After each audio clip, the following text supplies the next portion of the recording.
Good evening, everyone. Welcome to Talk Football with Dan and Jesse, a Premier League review show of the weekend. Really been looking forward to this one. Thank you very much for everyone who's joining us. Anyone who's watching live, put your comments in there. We really appreciate it. Anyone who's coming across the video who isn't watching this game live, get in there, give us a chat.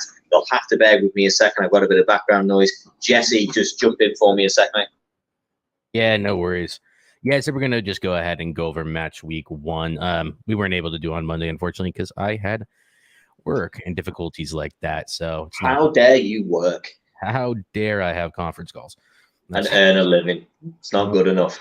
It's not good enough. It's not good enough, Robbie. Good enough. It's not good enough. Right.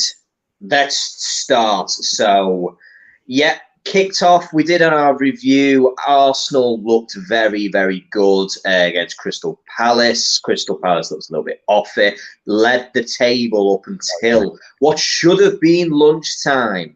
Should have been the lunchtime kickoff on Saturday. Liverpool versus Fulham. Very, very, very disappointing from Liverpool. They were horrendous. And the only positive that could be taken from the game was we somehow salvaged a point when we deserved to lose. Darwin Núñez has to start every game. He's already there. He's already where he needs to be. We don't need to protect this lad. He's got it. Whatever it is, he has it. He came on, played brilliantly. But what needs to be said before I go on to my Liverpool tirade is well done to Fulham. Like, not even condescendingly, they were brilliant. They were really, really, really, really good. Should have got 3 points out of Liverpool, definitely. And I think they'll feel a little bit hard done by that they didn't do it. But that is what quality players will do it to you. Yeah, no, exactly. A little bit on Liverpool, especially. Let's just go ahead and start with Arsenal real quick. I'm just going to go ahead and bring this up. I actually disagree. I don't think that Arsenal looked that good against Crystal Palace. I think they looked good for the first 15-20 minutes until they scored, and then they fell back into their shell a little bit. And I understand that this is something that Mikel Arteta has leveraged at him a lot, and I do think it's true that he does this. But honestly, I don't think Arsenal can continue to do that for the remainder of the season. Really, I'm just going to go ahead and pull up the just while we're on that, while he's saying it. This is something, just to coin a phrase from an ex-Liverpool manager in Brendan Rodgers. It's all about character, unbelievable character. And that is exactly what Arsenal showed against Palace. Even when the going was getting tough, even when they weren't playing well, even when obviously the pressure was against them. A Friday night at Selhurst Park, a Monday night, is a tough game to go. It's a tough match to ever go to. And what Arsenal did, which is something which I've always leveraged at them last season, is when the going gets tough, when they go to an away game, that's where they crumble. And last season they crumbled under the pressure, but this season they didn't. And do I say that that's fixed? No, that there's no way to say, oh yeah, they've now got it. But what I have to say is that it was a good performance based on where they were last season. They had a little bit more character about them. They were able to see the game through and do what they needed to do. So I was impressed with that. Do I think that they were good value for their 2-0? Yeah, they probably were, but they could have easily conceded a very good chance from Eze if he'd finished his lines, ultimately. At that point, the game was 1-0. If it goes 1-1, who knows what happens? Who knows how the game changes when that goal goes in? So, it needs to be measured. Arsenal fans should be very happy with themselves, but the measured approach needs to be. You also benefited from a Crystal Palace, which have had a bit of a disjointed pre-season because of having half the team in Australia and half the team over here in the UK. So it's 6 of one, half a dozen of the other at the moment. But what matters, 3 points on the board for Arsenal. Yeah, and bare essentials, like when I say I think that they weren't necessarily that great, what I really mean is that their second goal came against the run of play, and I do think that they need to not try to be resolute. I want to see them continue to play the way they're capable of playing and not kind of shrink back into their shell when they score a goal. Now, given the fact that that's probably what Mikel Arteta is asking them to do, that's fine. But when you look at this, and I understand that statistics aren't everything, I'm just pointing it out. A lot of we just got a lot of this Arsenal talk after the game. And it was like they weren't watching the same game I was watching. You could see equal on shots on target, possession. They were probably 70% possession before they scored that. And then by the time we get to the end of the game, they had dropped off so far that I just wasn't impressed by it. It's my own personal feeling, and I know that people want to hype up Arsenal right now because they're flavor of the month, and they're going to be. But I have this issue. I have the same issue with players. I have the same issue with coaches. And you know, if Ten Hag had came out and smashed Brighton 5-0 in the first game, the hype would have been outrageous, wouldn't it? Like, people would have been like, oh, Ten Hag. Of course. Yeah, people would have rode that curtain tail in, as you say, and been said, this is the new era, everything's changed. Blah, blah, blah, blah, blah, blah. Of course, absolutely. I agree with you. We've currently got 4 watchers on there. We've got Twisted and we've got Josh. The 2 other people who are watching there, just put us a comment in. I want to know who you are. Who do you support? Let us know. We really, really appreciate your time. Come and watching the show. Genuinely, we really do. Come and get involved in the chat. Come get in the comments. We'll always, we'll approach them. Yeah, Fulham looks slick. Mitrovic finally seems to develop some tech. Twisting with it. When Arsenal score first, Arteta's and whether it's a stick or twist. And you know what? That's a really good point, because as soon as that first goal went in, Arsenal, I don't know, as you say, they just seem to be, okay. Crystal Palace woke up. They woke up and they got into the game. They played really, really, they played well. They just looked rusty. They didn't look fit, ready, as a team. And it's going to take a few weeks. Everything will come fine, come good for Crystal Palace. They'll get some results, just hopefully not on Monday, because we need 3 points, I'm afraid.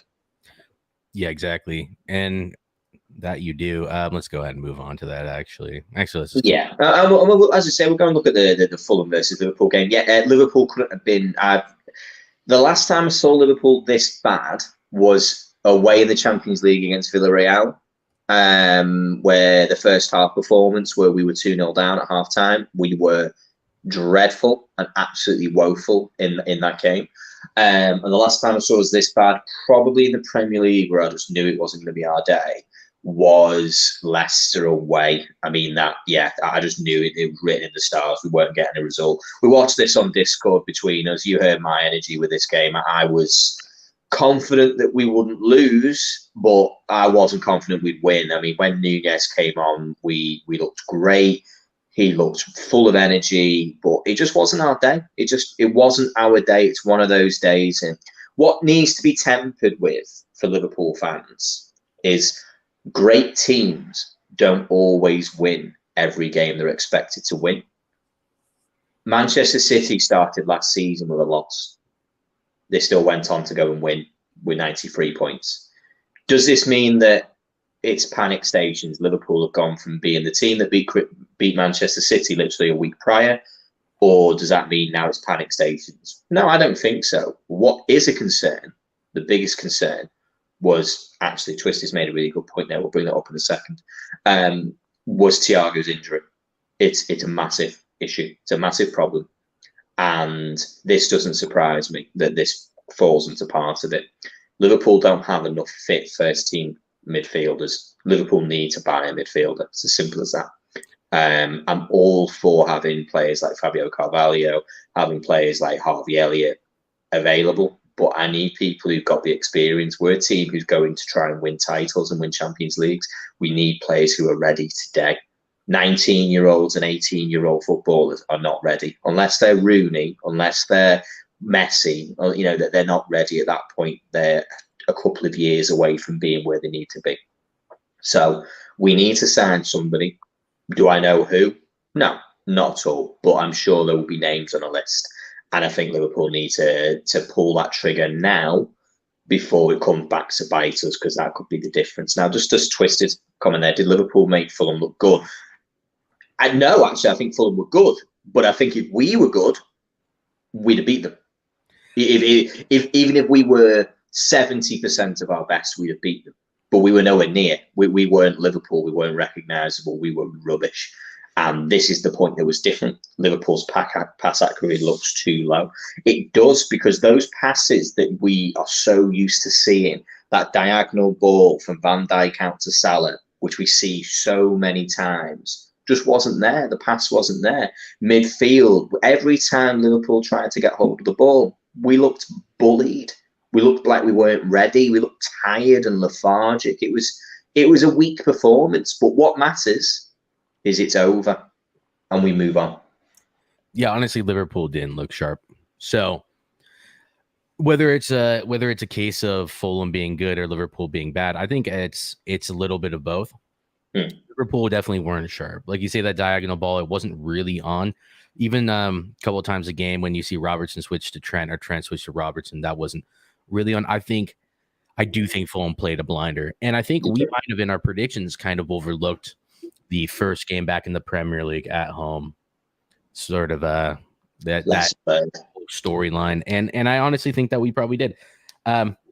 Liverpool in the second half with Nunez look a lot better. I don't think Firmino is going to have a shout at this moment in time for playing because you guys just look so much more dangerous.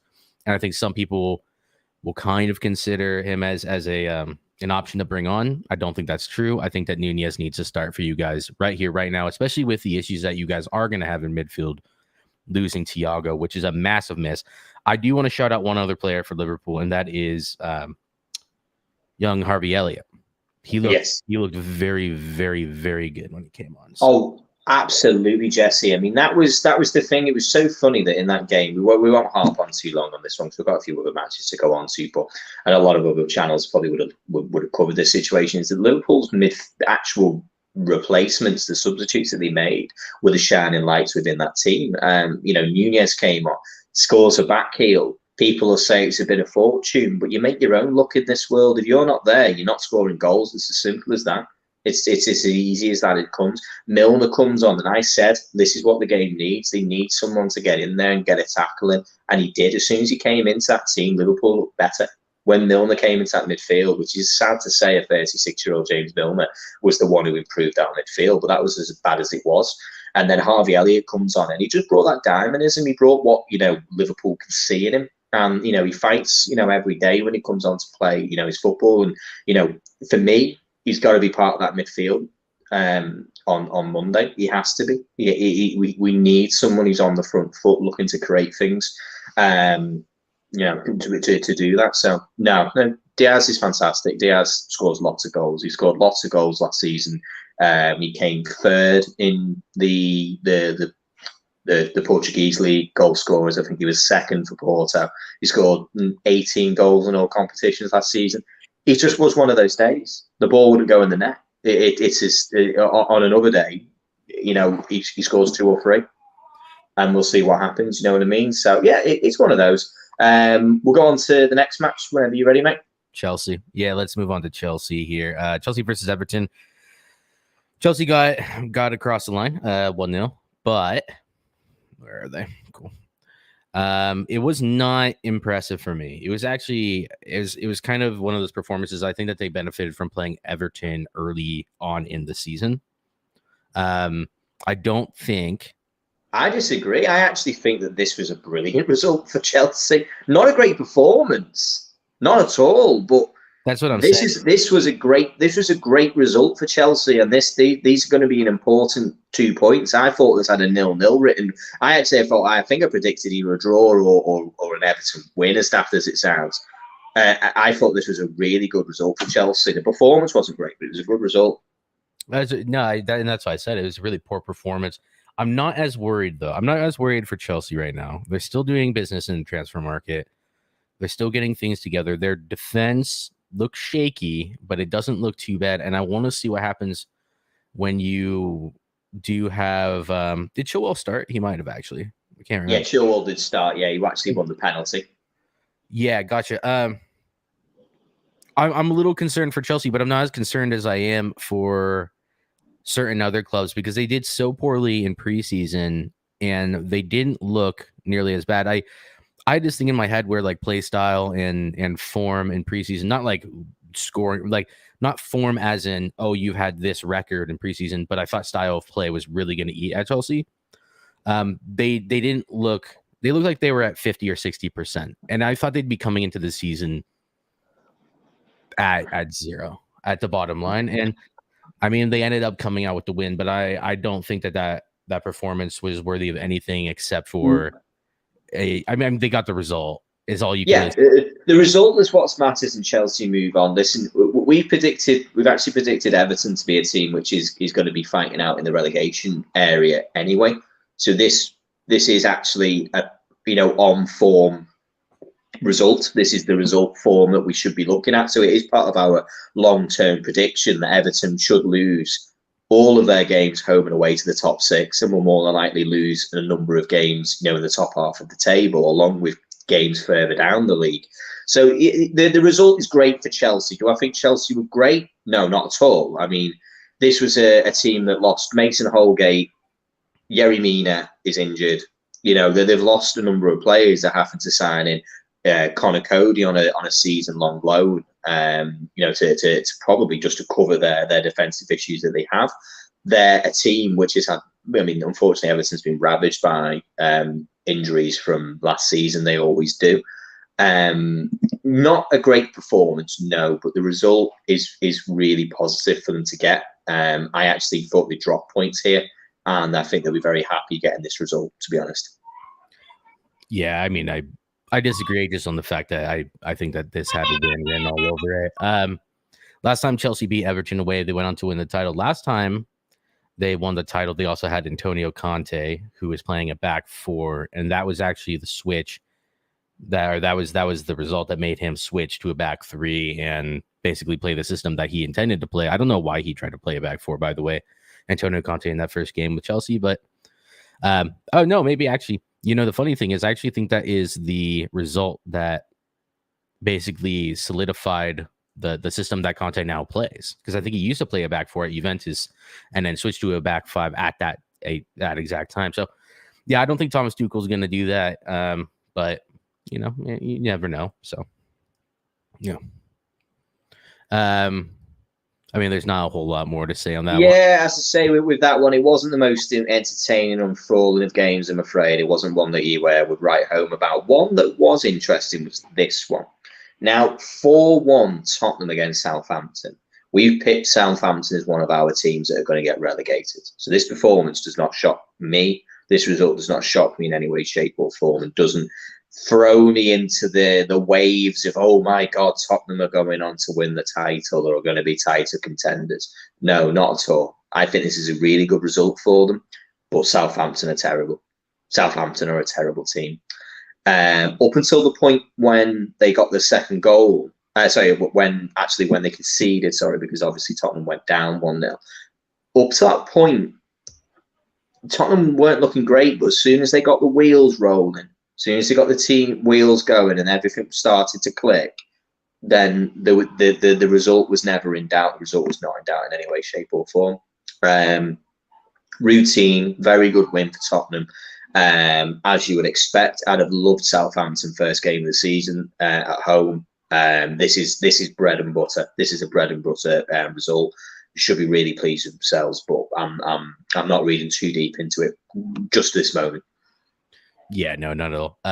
Ward-Prowse scored actually a beautiful goal. Ollie, he hits it down to the ground, goes in. Spurs, what to say about Spurs? They never look like they're going to dominate, but they're incredibly efficient, is what I'd say. So in this game, it was really just who has the more technical players, and it's always going to look that way with Spurs. This whole season, what we're going to see is a team that doesn't inspire confidence, but just grinds out results, and that's what Conte does. And that's what he'll always do. So I don't really think that there's much to tack onto that, except for that Kulusevski is starting off where he left off, which is a positive, massive positive for Spurs fans. 100%. He's worked really hard and he's doing really well. I mean, he's going to keep Richarlison out of that team. He's going to become more of a rotational player. I'm absolutely certain of it. So it's an interesting one. Southampton, Ralph Hasenhüttl will be lucky to see Christmas. Let's put it that way. Yeah, he is. Him, Brendan Rodgers, most certainly up there, ready for getting sacked off. Probably good point. We actually have a little look at that. That was Sunday, wasn't it? Sorry. We'll look at actually one of the big shocks of the weekend: Bournemouth versus Villa. Mate, can we have a look at that one? Yeah, 100%. Yeah. Now, listen, I watched this game because of where I live, which is not in the UK. I was able to watch this 3:00 kickoff game, and I was shocked at how poor Aston Villa were. They were terrible, really bad. This should have been a nailed on. We put this down as a must win for Steven Gerrard, and it is. Bournemouth should be easy picking to any team who want to go for the top half of the table. They were poor. They were horrendous. They conceded a very early goal 3 minutes into Jefferson Lerma from a corner. The defence was all over the job. Same as last season. They were very poor at defending set pieces last season. And then conceded later on in the second half to, I think was it Billing who scored the second one? No. It was Moore. Oh yeah, Kiefer Moore. Sorry, yeah. I just remember the celebration. Billing was in there with the hook. So yeah, Kiefer Moore came in for into the second goal, and yeah, it was a fantastic result for Bournemouth. First game of the season, coming and getting win 2-0 against Aston Villa. 3 points that I think that they would have taken a point at. I think 1 point would have been like a big result for them to start the season. So 2 bonus points for Bournemouth could be vital coming the end of the season. Could be vital. Yeah, no, I mean, this is about the best you can start off. I mean, obviously with 3 points over Villa, I was not very enthusiastic about Villa. I didn't watch most of the game, but I kind of saw the highlights and all that. I think you had switched over because you were interested in it. Yeah, I mean, very, very unimpressive. I mean, this doesn't really tell us anything. But at the end of the day, Gerrard, can we talk about him real quick? We're going to need to. We're going to need to. Same record. He has the same record as Gary Neville did at Valencia. So this is only in the Premier League, by the way. But 35 percentage, and like I'm not saying anything about Gerrard at this moment in time, but it's starting to get to that point where he's getting more draws and losses than he's getting wins. And that conversation needs to be had, doesn't it? I mean, it genuinely has to be had. As much as he's a Liverpool legend, like that's no guarantee that this is the right job for you. You know, this might not be the right place. Maybe there's a situation in the dressing room where things aren't right. You don't go from taking Rangers, and I know it's the Scottish League, blah, blah, blah, but they broke Celtic's stranglehold on the league. That is a big thing to do. That is not a fluke. You know, you don't fluke your way to going invincible in any season, in any league. Going invincible in any league is no fluke. He is a good manager. Maybe we need to start questioning as to whether or not this was the right job for him. That was a concern of mine actually when he took the job. I actually wanted him to stay at Rangers for another season at least, cut his teeth, learn some more lessons, go deep into Europe, maybe try and get, it's not like now, for example, there's an opportunity for them. I think they've gone through Champions League qualification under Van Bronckhorst. That would have been Gerrard. Gerrard could have won potentially the Europa League with Rangers. This is all learning and experience. He's a manager who's only in his early 40s. He has a long career ahead of him. This job could have been too much too soon. Perhaps there's issues currently with Tyrone Mings. There's obviously some controversy about that. Maybe there's a problem going on there. How good is the Villa squad? This team is good. Is way, way too good to not finish top 10. Dare I say top 8 almost. Well, look at them last season against Liverpool under Gerrard. 2 very good performances against Liverpool. 2-1, we beat them in the second, in the last, towards the end of the league, where they took the lead 1-0, and then they almost took us to a 0-0 draw at Anfield, which is a result in itself. Getting a draw at Anfield is an enormous result for any team, and if it wasn't for Tyrone Mings giving a penalty away. So it's there, the quality's there, but who is at fault for this match? This is it. And unfortunately, the buck stops with the manager. It's as simple as that. And I think, listen, I mean, while we're on it, could you have a look at what's Villa's next 3-4 games? Yes, of course we can. Because these could be absolutely pivotal.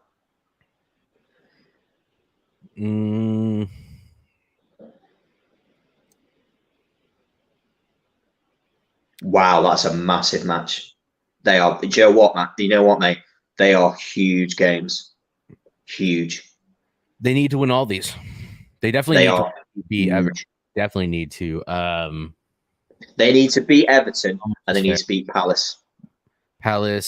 Yeah, and then I'm sorry, Twisted. I know. You're our resident. Our resident Crystal Palace fan and our moderator, but genuinely, and I know that would probably mean three defeats on the bout for Uncle Pat, but genuinely for Steven Gerrard, he needs those 6 points because he is teeteringly very close to getting sacked.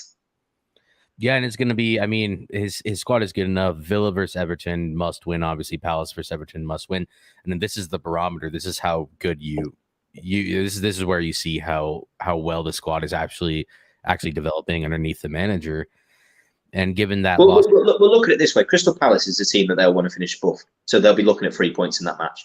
They're looking at 3 points against Everton. They're a team who we think are going to be in relegation fodder for next season. That is 2 games that they have to win, especially with the pressure on losing to Bournemouth.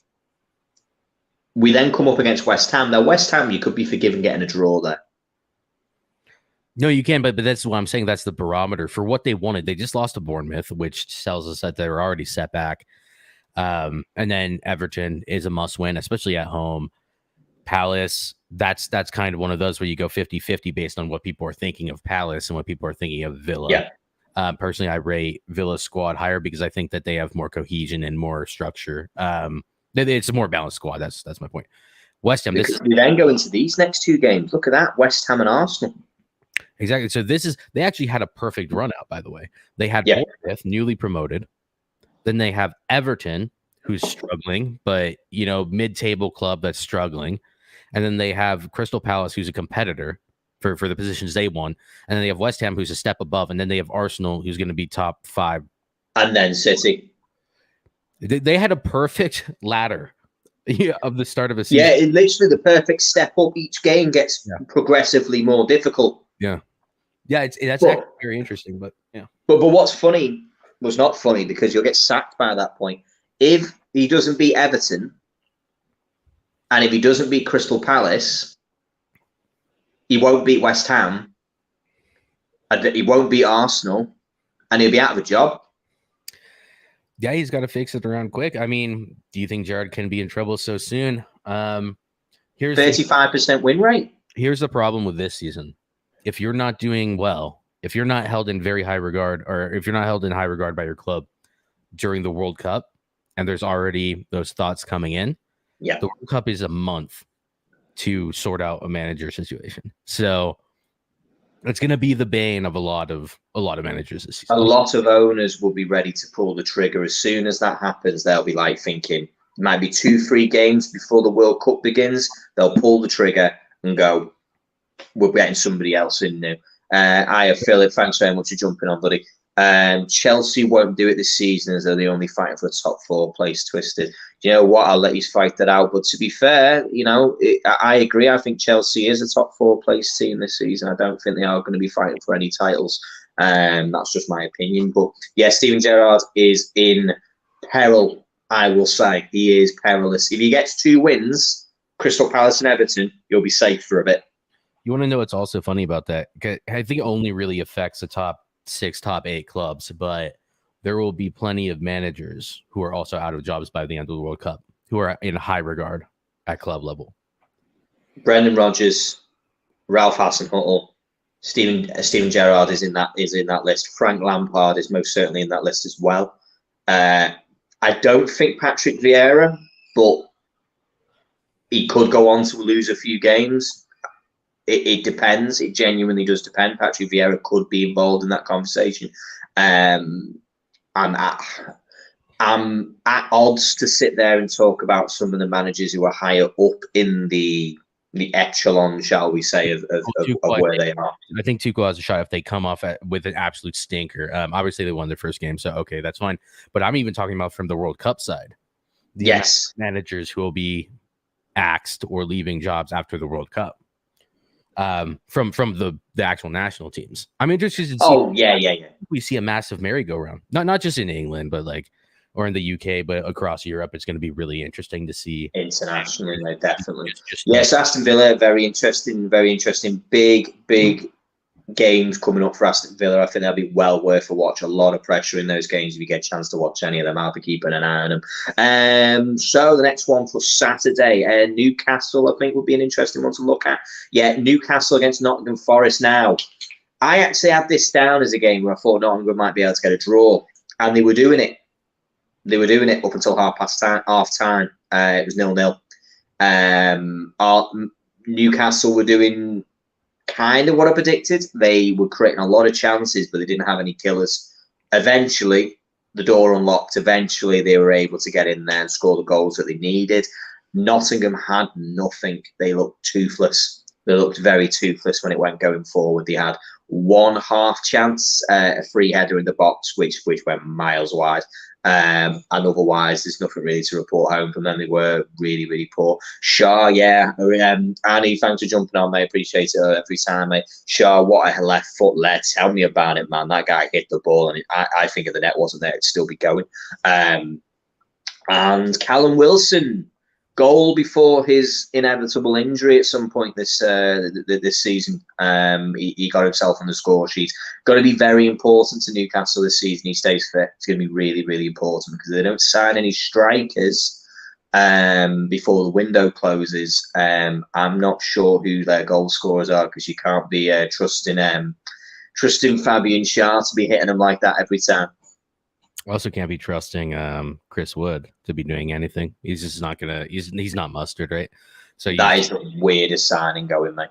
It kind of made sense to me at the time because I was thinking, okay, if you are a club has they have eagle eyes on that club and how much they spend, so they're being careful. You bring in someone who's a big striker, a proper number 9, someone like Wood. Obviously, you'd ideally have someone better than him, and then Trippier. There's a plan there. I can understand it. So I didn't question it at the time, but nah, man, that Wood Ashley Barnes thing worked because they were just both annoying as shit and just yeah. And that was it. 2 big number 9s up the front playing typical 4-4-2 football. It was always going to cause problems, wasn't it? So yeah, good result from Newcastle. Nottingham Forest let me down in that second half. They actually just showed a lot of naivety. They showed like a team, haven't been in the Premier League for a long time. The difference between Fulham and Bournemouth is that they've been here and done it. They know what it's like to be in the Premier League as it is now. Of course, Nottingham Forest were in the Premier League, but things have changed. In the last 2 decades, football's different now, and they've had to learn a new lesson. So, yeah, Nottingham Forest have got a very interesting season coming up. Do I think that they'll be able to become more solid and try and get the results? Yeah, I think they will. Will they be too disappointed not getting a point away at Newcastle? No, I don't think so. I think it would have been a target for them to say, Newcastle's a team we will try and get a point with. And unfortunately, they've just dropped down. Yeah, no, exactly. And I do think, I think based off this performance, I mean, it's too early to tell anything, but it does appear, I'm interested to see how Nottingham Forest does in their next, hey, do I want a heartbreak? Yeah, you should hop on and share. Come outside, Annie. No, I think it'll be interesting to see how Nottingham perform in the first home game of the season because the one trend that we are seeing here with as far as results go. Oh my gosh, I should have, by the way, structured this better. I'm sorry for the audience. It's a nightmare. When we look through these, it was the home games. Bournemouth, big result. Fulham, big result. Out of the relegation sides, it's their first home game back in the Premier League. So that might have had some influence on these games, to be fair. So no, 100%. Their home form is going to be absolutely critical to these teams in their relegation situations. Who's going to have the best home form? A point for Fulham is absolute gold dust against Liverpool. A point they would never have expected. Could be very, very important come the end of the season. 3 points for Bournemouth, huge against Aston Villa. They would have been expecting a draw. So yeah, I mean, Saturday, I think we only got, was it one more game on Saturday that was played? We have Leeds Wolves. Leeds versus Wolves. Jesse Marsh didn't let me down. I think I got my prediction right. I think I said 2-1. Great result. Doesn't surprise me, to be honest. It doesn't surprise me at all. That air of Wolves' invincibility as a team that doesn't concede goals but doesn't score many goals is gone. They've carried on where they left off last season, which is a team that concedes goals and doesn't score many. They've actually gone the opposite way. They've kept the bad stuff, which is not scoring many, but now lost the good stuff, which is not letting any in. And that's what's happening. They conceded 2 goals to Leeds, which is a great result for Leeds. This is 3 points, which for them, start of the season, probably a point would have been a good result, and they got a bonus too. Yeah, it makes me feel a little bit dirty before we bring in Annie in. Please. Makes me feel a little bit dirty rooting for Leeds, but gotta be honest, the American boys are doing it. I don't care what anyone says. Jesse Marsh, I went and just took a little gander at All Leeds TV. Good channel, by the way. Go over and subscribe there. We don't have affiliation with them, don't know them, but they are a good channel. And they were pretty glowing of Jesse Marsh and Brendan Aronson and Tyler Adams, and also the other guy they bought from Bayern Munich in midfield, and they look decent. They look like they're doing well, and I'm just happy to see a little bit of this kind of this propaganda moving away from them. I know it's just one game, winning 2-1. I mean, it's not it's not. Don't start singing that Star Spangled Banner. Don't start singing that national anthem. You know what? It's not that. It's the fact that everyone I watched who is on YouTube who does a prediction had Leeds in their bottom 3, and I was like, I have absolutely no idea where you guys got this from. No, I don't know. I've got no idea either, Jesse. I've been sitting here watching Jesse Marsh going, look what he did. Like, you know what I mean? Like, what are you not seeing? Why am I seeing something different when you got so many commentators coming out and, as you say, on TalkSport or on other channels or anything like that, saying, oh, well, Leeds, I think they're going to be in trouble this season. There was nothing that worries me. Nothing worries me. This is a better see. Here's my main issue. Sorry, Andy. We'll bring you in just 1 second. Roca and Tyler Adams is a better midfield than Dallas and Calvin Phillips. All day. I mean, Tyler Adams is a little bit injury prone, but Calvin Phillips didn't even play for them last season. No, he didn't. I don't understand where this whole concept comes from. Yes, they lost Rafinha, and Aronson is not at Rafinha's level, but Aronson is a good replacement for him. You know what I mean? It's like I didn't understand where this was all coming from, but people were like, well, they lost Phillips and Rafinha. Guys, Tyler Adams is not Tyler Adams. Brendan Aronson. No. Calvin Phillips is a good player. That's where the buck stops. Like, I'll just say that he's a good player. He's not exceptional in any way. I know you said he bought him, but in my opinion, from what I've seen, he's a good player. He really is a good player. Blake's football mate. They got Luis Sinisterra, who is a baller from Feyenoord. Yes, you're right. Yes, they brought him in, wasn't he? I'm sure he was a replacement for Rafinha because he actually came in prior to the Rafinha deal being done. He was going to Chelsea at the point that this deal was done. If I'm wrong, Blake, let me know. But I think that's what it was. I think he came in just before then. So I'd be interested to hear what you've got to say to that. Yeah, so I think this is a really good opportunity to move on to another United. Well, let's go ahead and bring in Andy for this one. Oh, look at that! He's got the bald Ole Gunnar Solskjaer profile picture still. I respect my manager, man. I respect your guy when he's talking about dry pitches on that side of West London. It was a sunny day. What can we say? You know what I mean? It was a dry day out there. It was dry, man. It was dry, but Tarzan was able to swing onto the field and save you lot. This is it. I've still got visions of him running around topless, giving it the old But listen. Let's talk about these man down at Old Trafford. Sing me a song, Annie, and tell me what happened. Sing you a song? Bro, I told you on the Discord, some people thought United losing this game wasn't a possibility, and I was like, guys, you forget that Rome is not built in one day. These men are the same man that let Ralph and Ole and Jose down in successive seasons. Like, come on. Who said there wasn't a chance this could happen? Oh, no, we won't lose to them. First game of the season. Brother, Pascal Gross dunked on you, man, twice. Oh, man. Shame. Have rest. Listen. Why did it go wrong then? Go on, tell me what caused this to happen, because this is still a bad result. I genuinely think Ralph got it wrong. Not even look at me. The defeat has made me go so weird. Like, I'm calling out the wrong manager. Like, what is this? You're big strange. What's going on? What's going on with you? Wait, can you hear me? Am I echoing? Yeah, I can hear you. You're just saying strange things. You mean Eric Bin Bag? Oh, stop it. Everyone's got their jokes. Aaron being bad, Eric 10 months, Eric 7 months, Eric 5 hog. And I'm just here like, guys, if it was any other club but United, you lot wouldn't be talking all this shit, but it's fine. It's fine. You guys want to go over the game or yeah. I think I genuinely think he got his substitutions wrong. He got a lot of things wrong, to be fair. I blame him. Sorry, Annie. I just want to we can bounce it off because it's one of those where we're both feeling hurt.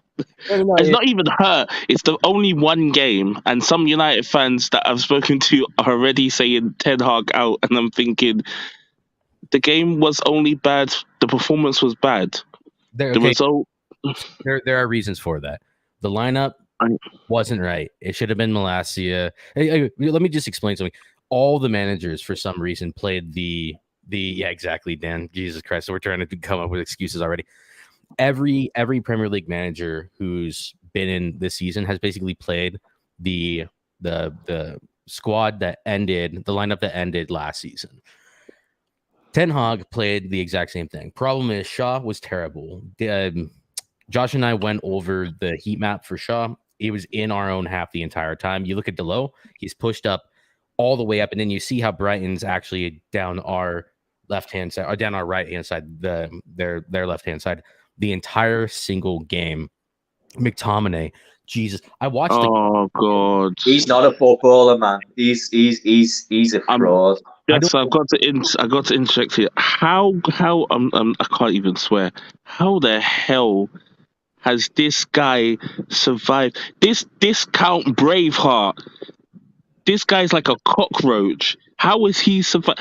I can't. I'm no. Go on, Jess, because oh God, this guy. No, it's fine. And Blake right here is a Brighton fan. He's our guy. He's been in the last couple of streams. What's up, Blake? Yeah, Blake, man. Win Mud United. We scored an own goal just because we felt bad for you guys, and it's true. And it was kind of a weird one because I'll be honest, like when I was watching it back, a lot of people were criticizing the first like 30 minutes. We looked like deer in headlights. I honestly think that the first 30 minutes were the best 30. We're the best third of our game. Like it didn't actually make sense what was going on. I almost correct. Yeah, you were almost correct with your score prediction, but thanks to your the mercy apparently of your team, you guys. This is it, Blake as well, mate. If you get a chance, if you're not too busy, you're welcome to jump on the links there, mate. Give your side for the Brighton. We'd love to hear it, mate. It's a good opportunity for you to say your piece and not let me do it all for you. You know, so if you feel that you need to jump on don't let him get away with it. Please don't let him do it all. No, but listen, there was, I mean, to be fair, like, I'll give my view, and I watched the game with you guys. Like, I thought it would be a close match. Like, I thought you'd win, to be fair, you know. No, it was a close match, but I thought that you would win, like, maybe 1-0, maybe 2-1. I think I predicted one of those scores. What shocked me, though, mostly, what was the biggest shock was just how quickly United reverted to not playing the style of football that you played in pre-season. Like as soon as the pressure came on and the fans were there, United played like it was just it wasn't. I missed the very start of the game, but I did watch the highlights. Did the first chance for Brighton come within like the first 60 seconds? Yeah, it was right. Yeah, it was literally like 13, 12 seconds in. Yeah, and I don't know, as stupid as it may sound, like I just don't know whether or not that had a little bit to play. You know, on the mind, you're like straight off all of a sudden, like, whoa, you know, hang on, you know, it's that kind of confidence level, and like all of a sudden, you know, Brighton have come in there, got a quick chance, 9 seconds in, they got a chance. Not saying that was the story of the day, but it wasn't great. There was a lot of bad performances. You know, Luke Shaw was poor. Martinez had a bad game. I know he's a new signing. I know that people want to defend him. No, he did. Everyone wants to attack him as well. Let me just say that. Well, I can attack him because he should have got sent off and gave a penalty away.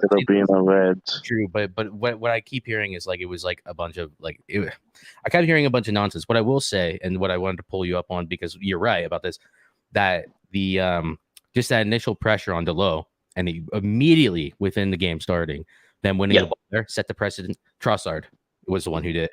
Pressured Delo, won the ball back, won the ball off of us in our box. That set the precedent for the entire game. Yeah, there you go. I'm glad you agree with that. That's what I mean. That was a theory of mine. I thought maybe that's like could have set the tone, as you say, and I'd like to have heard your point. But no, as I say, I'm not saying that he didn't do things well. Of course, Martinez did things well. He passed the ball well. He dribbled well. He did a lot of things well. But it can't be taken away from the things that he did badly. There was things he did do badly. There was things that I'm of the opinion that he would have given a penalty away if he wasn't already on a yellow card. I think the only thing that saved him from getting a yellow card and a penalty was not having already had a yellow card. If he'd had that yellow, he was definitely getting a penalty given against him. And does that mean he's a bad player? No, not at all. Not in any way, shape, or form. It was just welcome to the Premier League. Basically, welcome to the Premier League. Yeah, watch pace exactly. I will one quick in. I'm going to go ahead and bring in homie Blake here. Yo, Blake. You hear me? Yeah, we can hear you, man. Yeah, we can hear you, buddy. Listen, yeah, well, I've had my thing, as I say. Blake, let us know, what was your opinions on Brighton? Tell us what you were impressed with most out of Brighton. In the first, say 10 minutes, I think we were feeling out United. I think they were mostly having the first chance with Bruno Fernandes, who skied it. But we later on, came into the game with our possession of style of play, with our link-up play, sort of like that. And then I'm happy that we were clinical, because usually we miss chances, but we were clinical. And for me, for the man of the match for me was Caicedo. He dominated the field. Yeah.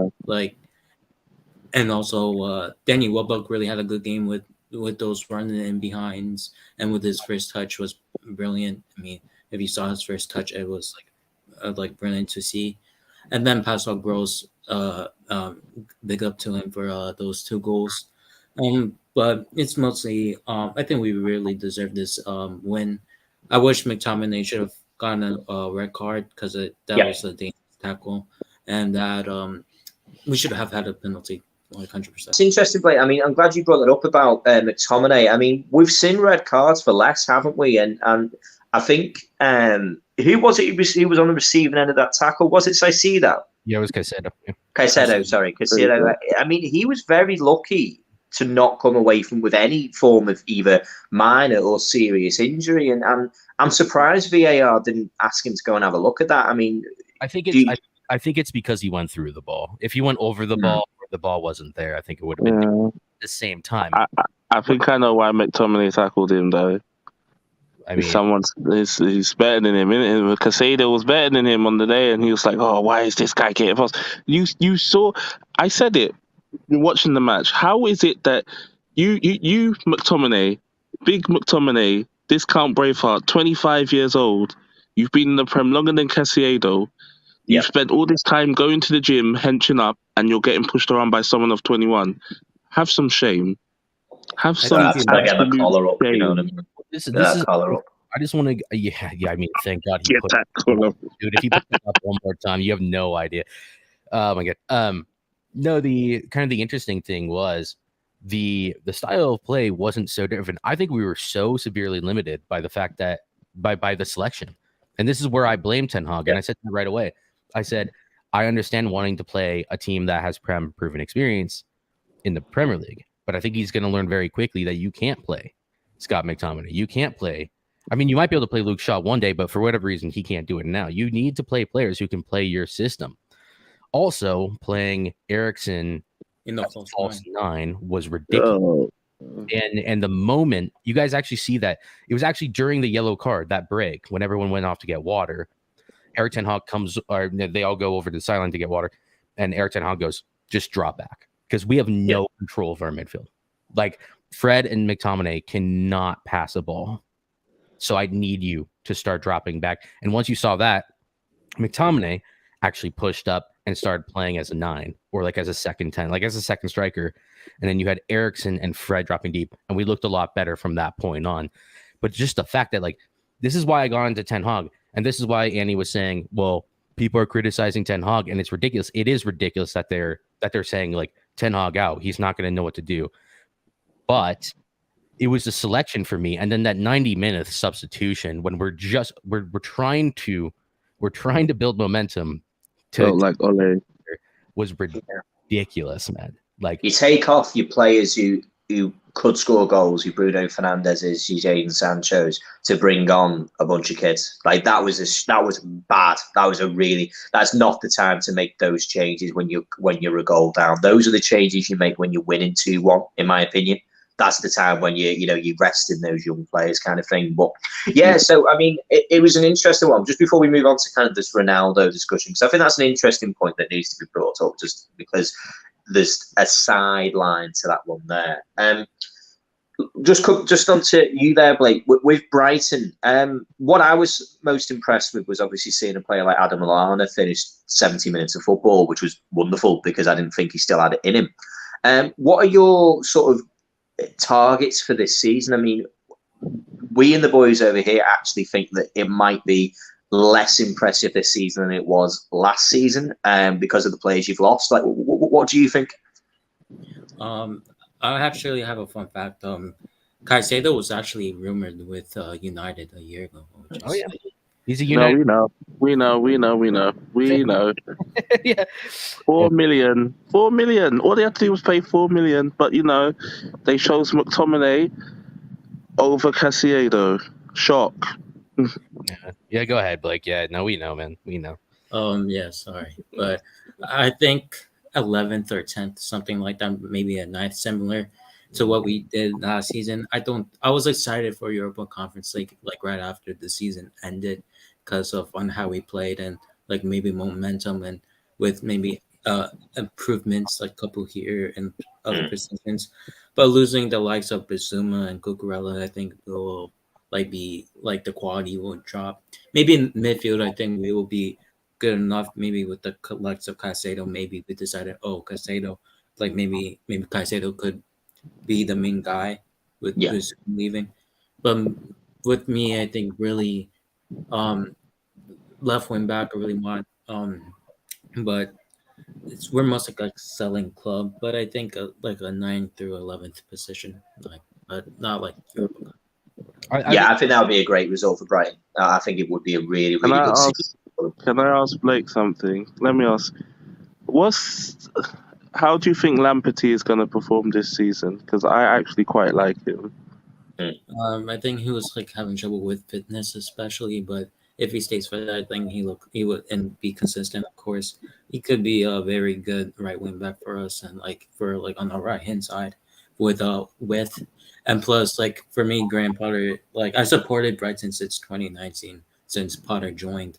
So, and I like his football. For me, I don't know if it's you're one of them glory fans. Get off this channel. Oh, shut up. He's only here since the money came. Money, that's it, mate. Carry on. I don't know if it's a controversial statement, but do you think that Graham Potter is the best English manager? For the football that he plays, progressive style with the players that he right. You see, I think he is a very good manager, but last season, these boys will tell you, I wasn't overly buying into the superstar hype that we have, because as soon as an English manager or English player starts to do anything, things start getting a little bit out of hand. Everyone starts being like, whoa, wow, this. And then I kind of just went back into Brighton's season. And was it 7 games that you went without winning? 7 or 8 without. That was a little bit like what Patrick Vieira did. So Patrick Vieira went, I think it was 8 or 9 games without winning a match as well. Everyone was talking about Patrick Vieira as apparently as manager of the season. At one point, he should have been involved with the PFA manager of the season. And I pointed and Graham Potter was the manager who brought this up. And I just said the same thing. I said no manager who doesn't win a game in 7 matches could ever be deemed as a manager of the season. He is a very good manager, and he's turning a very, very good turn. Basically, he's doing really well, and this season will be that kind of, if he can do it again, then for me, he's converted me. That shall we say, he is for me probably the best English manager currently available right now. He should be England manager. Let's put it out I there. won't go that I'm quick. starting it. I'm starting the agenda. He should be England manager. That waistcoat guy needs to get binned. Jose Mourinho should be the new England manager. And also, do you think like English managers need to go up to abroad to like learn the game because like he went to Sweden, Graham Potter? Do you think Yeah, that Austin. Austrians team that slapped up Arsenal was I've never been forget that. I think that's a really interesting string to pull on, by the way, Blake. Like honestly, I think that I look at English players who go abroad, who go to Dortmund at a young age, and they get game time and they learn not total football, but the way that German managers and German clubs look at players is so different. English clubs tend to do this thing where you come through the academy and it's okay, you have to play in this position, and we're only going to grow you in this position. The way that a lot of the players I know, American players, and I also know Chung did this. I know Sancho did this. Bellingham would have done it. But Nelson. No. But they go over there, and then the coach goes, "What do I think is actually?" They look at the qualities and assess it and say, "How can we grow you in these positions? How can we make you a better all-around footballer?" In England, sometimes I feel like since Sterling came through, it's like you're a left winger, you're a right winger, just only that. Like, what if they tried something? And like Sterling's a bad example because he's always going to be those two positions just based on his traits. How can we grow you? I mean, it's total football minus half of it. It's 50% football, but that's better than 1/11 football where we only teach you one position, and that's all. 100%. Potter he is a top manager, and I think that ultimately, I think if he has another great season like you've predicted, I think he moves on. I'm afraid. I don't know what your feelings are. I think he goes to probably a bigger club. What do you think about that, Blake? Yeah, I think he's like too good for Brighton. I think he needs to like be like in a good like stepping stone, maybe like a Leicester for what's happening with Brendan Rodgers. He's struggling. Yes, with the Leicester. I agree with that, but if I was Graham Potter, I'd stay well away from it. I think that they're in a bit of a bad shape as a team. I think they're, as you say, they're a club which is higher up on the ladder than Brighton are, essentially. But Graham Potter, if he goes to Leicester are looking like they're losing all of their players, from that kind of Maddison, Fofana, we've already lost Kasper Schmeichel, Vardy's finished. Pretty much, he's got one season left in him. He's already like 36, 37 years of age. Potter to West Ham, I personally think that ultimately David Moyes is already a great manager. He's going to end up at a bigger job at some point. He will. He'll go back round the merry-go-round. But yeah, so one thing that was brought up before I want to bring up, just so we can move a little bit further on for the conversation, was what did you boys make in Ronaldo having to come on? Wasn't happy about it, but I don't care. I don't know. I don't know what you think. Yeah, it's just one of those. Here, I don't mind. I mean, like what was working, what wasn't working. The entire time that he was on the bench, just look at his facial expression and his body language. I'm sorry, and this is going to be a fact, but if we can't get rid of him, then Ten Hag is going to have to make him happy, and it's going to be really, really disappointing season because you can't have that unless the club gives Ten Hag permission, which they shouldn't have to do, but it happens at every club. There are politics in every club. He either needs to be playing with the reserves or you need to make him happy because a dysfunctional system with an unhappy player is way worse than a dysfunctional system with a dysfunctional system with an unhappy player is way worse than a dysfunctional system with a happy player. It just is. And I don't, unless he can throw him and feed him to the wolves, lock him out of Carrington, dude, like that's the state we're in. So I think one thing that people need to get across though with United need to remember is that this club needs to just give Ten Hag time. And even if they're not going to be willing, I'm personally on this grind of if we don't finish in European positions this season, it might be a positive because we can then pile more pressure onto already having enough pressure on the Glazers. And they're starting to get real real itchy right about now. Yeah, thank you, Blake. So Yeah, like, have you seen the planned protests already for the Liverpool game, Dan? Oh my god. They're going to try it again. They're going to try and protest again. it doesn't Unbelievable. just. Mo Salah, I think, is going to help with clearing out the stadium. I hope. I think that's the thing. I think that the walkout's already planned against Liverpool. I don't think we. It is planned. Yeah, it is. Yeah, already planned. I think Liverpool go up 3-0 by halftime, and the stadium's already 25%. But don't do the walkout. This is the thing I don't. Just like we'll move back. I want to go back to the Ronaldo thing. Just don't turn up. Just don't go. No, but there is this whole hashtag thing about not turning up. Like, just do like Dan said. Just don't turn up. Or, don't turn up. Could you imagine how much more impactful it is when Sky Sports cameras are starting to do the build-up and there's swathes of the stadium that are empty. That is more impactful on a Monday night under the lights at Old Trafford against Liverpool, probably the biggest football match in Premier League, in English football, at least, if not world football, is up there. It's the stadium's half empty. But it will have a bigger point than just walking out with 70 minutes or some nonsense like that. The only game on Monday night, everyone in the world is going to be watching. So what better way to show people? No, half the stadium or 3/4 of the stadium not full. Everyone's like, wait, what's going on? And then people will understand. United fans have been saying for a long time, these men are terrible. Look at this. How could you be linking us to Arnautovic and Rabiot after what you've been doing this whole transfer window? Stick to the plan. I told you, it only takes a small thing before these owners go, press panic button. Yeah, and that's right. That's totally true. Yeah, I said this to Twisted earlier. I said it literally before you guys hopped in, or before Dan hopped in Discord to watch the Super Cup or whatever. Yeah, that's exactly what they need to do. There's no point showing it because it's just a sellout. You also know, like, when someone says they'll do something, they're like, yeah, I'll be there, man. I'll be there. I want to be there for you. I want to do this and that to support the cause. And then it's half-heartedly. It's like showing up for 70, whatever. What was it? 70 against Brentford. Do you remember when you were meant to walk out? 71 minutes, 73 minutes when we were 3-0 up. I was like, winning 3-0 at the time. What does that even say? They still get their money. You still went in and bought a beer and a hamburger or whatever they sell at Old Trafford at halftime. You bought yourself a lunchbox and some tat out the shop. I always say, everybody, give me that money. I could make you, all that money you spent in the club shop, I could make you a cookout, man, about £12 something for a burger and pie. Like, nah, don't. No.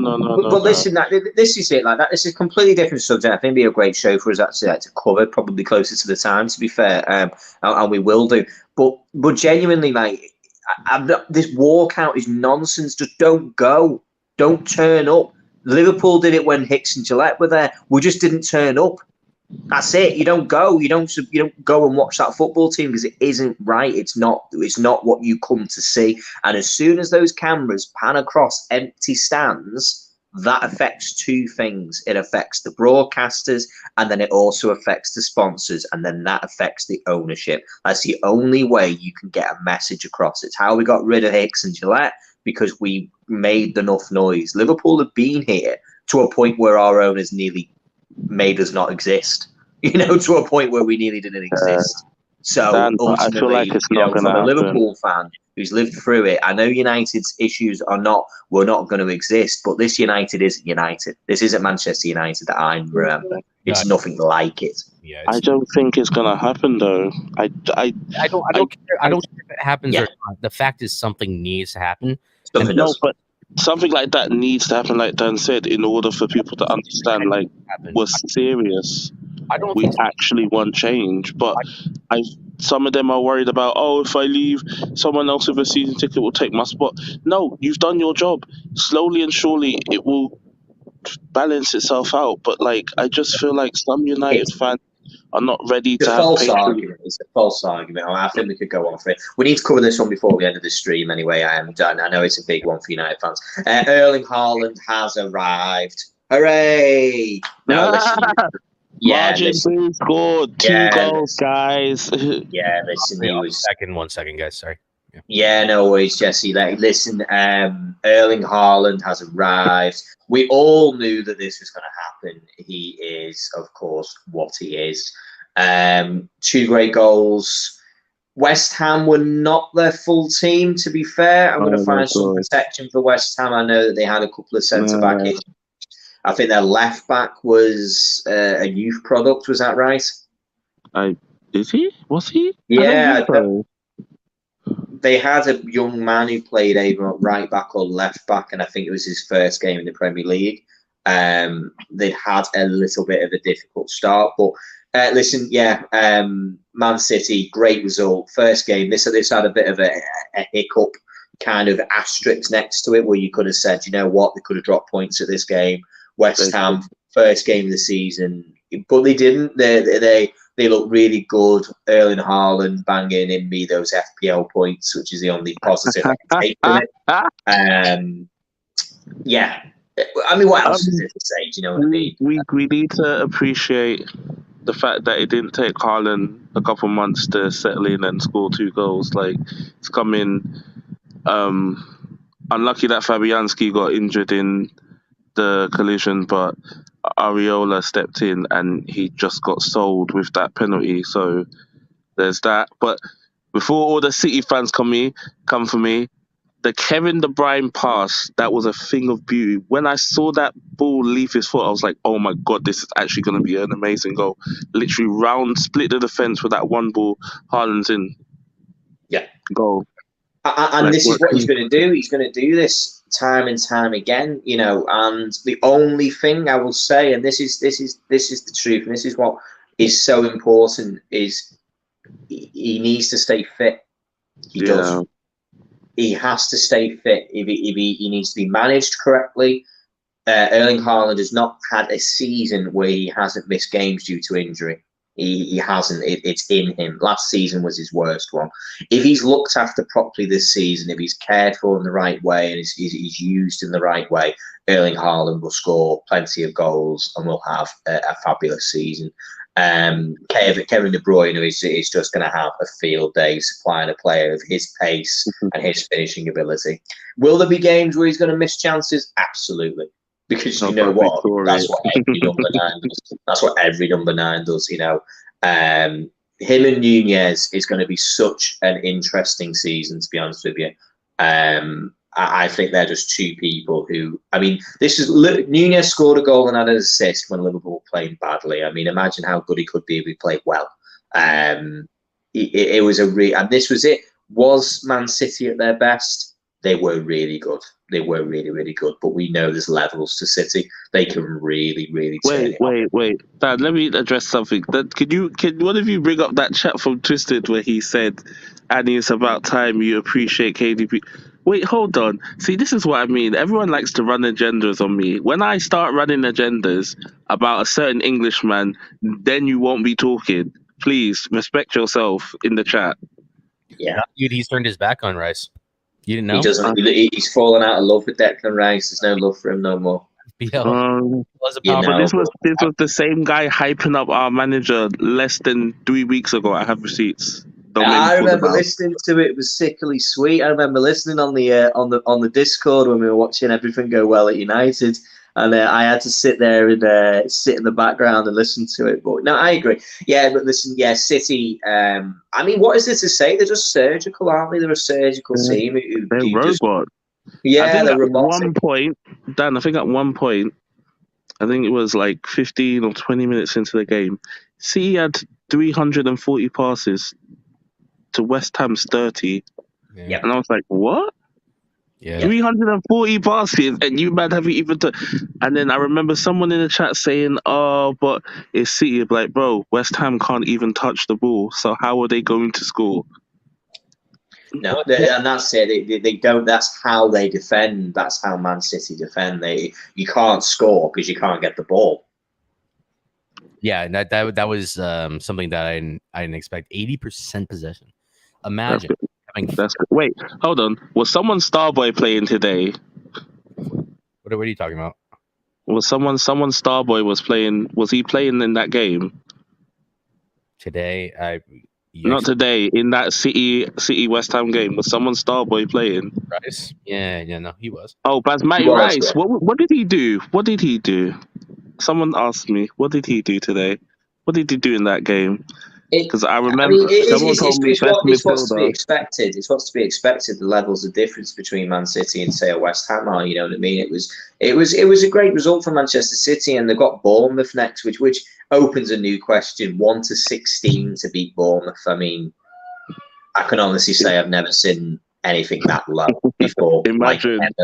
Imagine if Scott Parker pulls off a victory against. Oh my goodness! Actually, that's another Englishman we need to kind of put some respect on at some point in another stream.